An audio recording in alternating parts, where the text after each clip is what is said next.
Hello everybody, welcome to WhatCulture Gaming. I'm Scott, joined by Josh. Hello Scott. Josh, my friend, a very, very, very good game came out this year, and it wasn't just Pokemon Arceus. No, there's more than that going on. We thought we'd take this time to spotlight a certain title called Tunic, like we did, I think, earlier this year? Yes. Feels like 10 years ago. Earlier this year. We did a very similar title to this, just as a way to spotlight Pray for the Gods, which was a game that I played through, that actually came out last year, that I just wanted to shout about for a little while and sing its praises, and we're going to try and do this a little bit more to shine a spotlight on certain titles.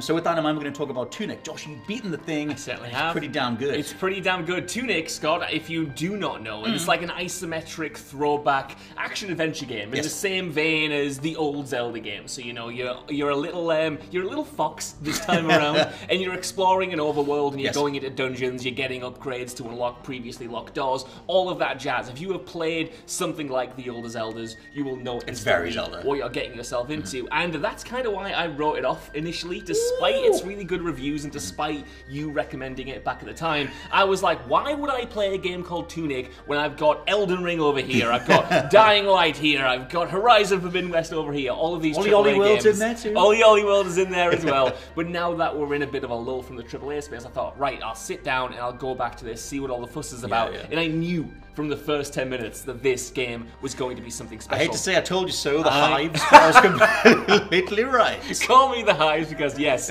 I fully agree. Like, this game is something special, and it's not the derivative thing I thought it was going to be. No. And that's entirely in how it relays its mechanics to the player. It has this ingenious framing device where you, as this little fox, are discovering how to use the game's mechanics and more about the world and the story by discovering an actual video game manual. Like so good. In the classic kind of form that you would get in a PS1 game or an N64 game or a SNES game cartridge or whatever. You know, you've got this manual that you're collecting the pages for, and that essentially tells you how to play the game. So you're unlocking items and weapons before then, but the game's in-game language is indecipherable. Like, you don't know what that means. It's just symbols and runes and stuff. So you're picking up these things, but you don't know what they are. And yes, you can experiment with them, but you don't fully understand how things work unless you get these pages.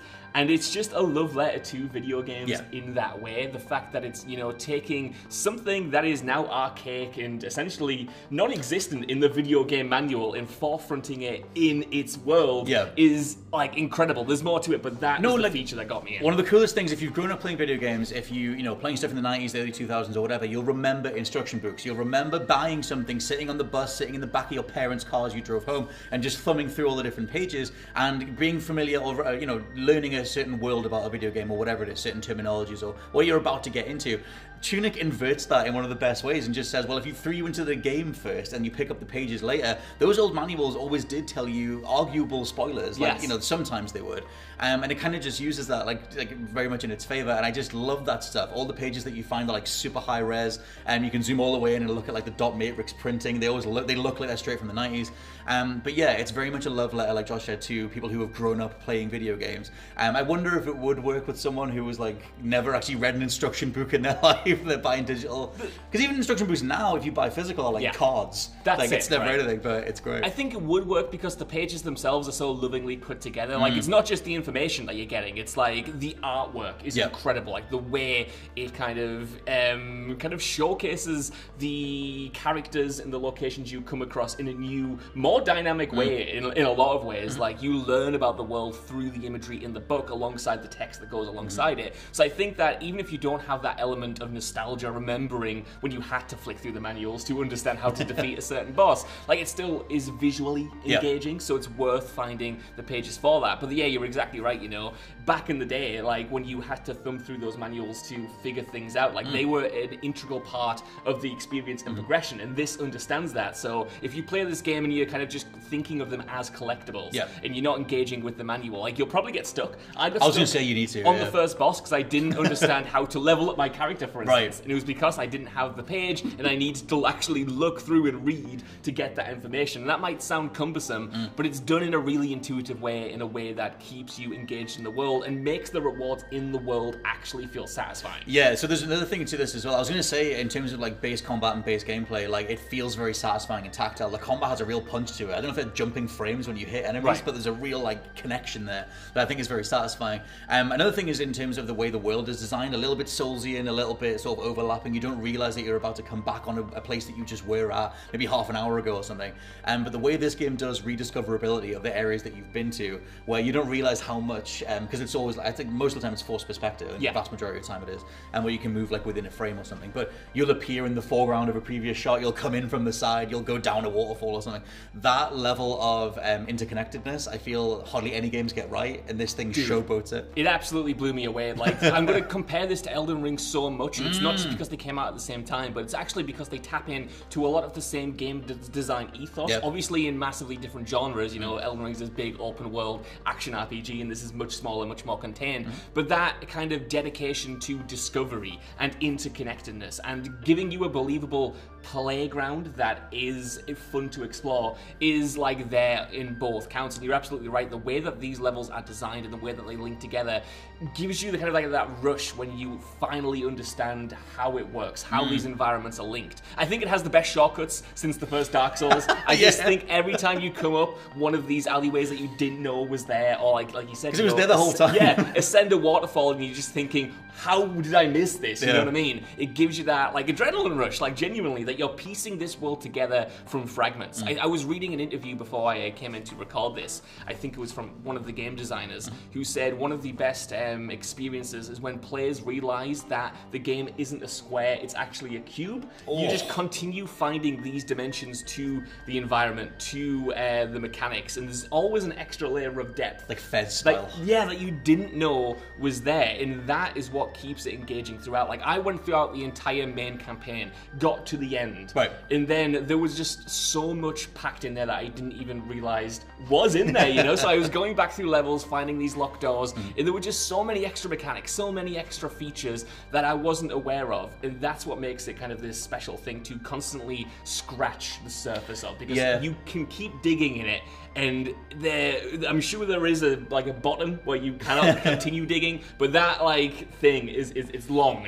I think there's a reason that it was announced a good few years ago. It kind of felt like it was taking a while to come out, and it feels like the devs, like you said, have layered everything, so you're getting more out of it the more time you spend in it. I need to shout out the fact that, like, obviously visually, art direction wise, it is an animal protagonist. It's very cutesy. It looks like a diorama. It looks like a small sort of, almost like it's made of foam or something. That for me massively works in my favor. Give me any animal protagonist, I'll come running.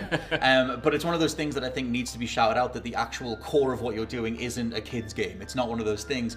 Just to mention that on the face, I think a lot of people tend to look at artwork like this or look at games like this and kind of just go, oh, that's not for me. But it can be like something that has this much depth to it and this much reward, and especially the way the combat feels, it absolutely can be for you. There absolutely is as well. Like, one of the biggest surprises that the game has was just how difficult it got, especially in the boss fights. Mark my words, I am going to get into a list the final boss of this game, because I was smashing my head against the table for like an hour trying to take this boss down. If it defeated you, I was in awe of Mr. Josh, bro. Beating bosses. You really need to learn the attack patterns, all of that stuff, bring all of the weapons and extra kind of magic items that you find to these fights, and really give it your all. You need to concentrate.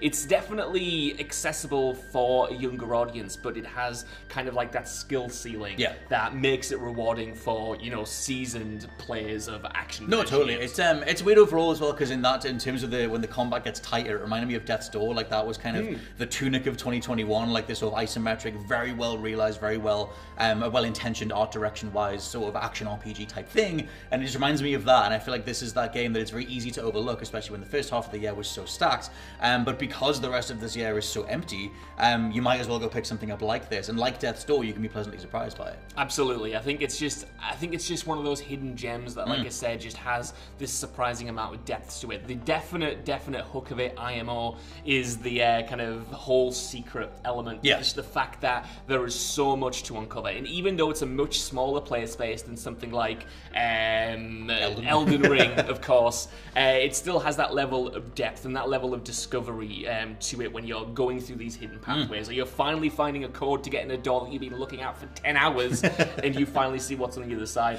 The way it engages you on that level is incredible. And also, the actual story itself, while more abstract and less straightforward, goes to some pretty dark places, man, towards the end. In the final few levels, it kind of breaks away from the cutesy forest aesthetic and goes somewhere kind of a little bit more disturbed. And that was a real pleasant surprise as well. Obviously, I won't spoil exactly what that is now. No, totally. Sometimes, like setups like this, like what Ori and the Blind Forest or Will of the Wisps, like you set up with this sort of cutesy aesthetic, this assumption, especially the way that something like Blind Forest opens, and there's an assumption of everything being calm and tranquil and lovely and whatever, but I love that being completely inverted, and like you said, that makes the dark moments or the more cerebral moments hit a hell of a lot harder. But yeah, let us know what you think down in the comments below. Did you pick up Tunic? Are you hopefully going to go check it out? And just what do you think of the overall rollout of games this year so far? For now, I've been Scott from WhatCulture.com. I've been Josh from WhatCulture.com. And we'll catch you next time. Bye-bye. Goodbye.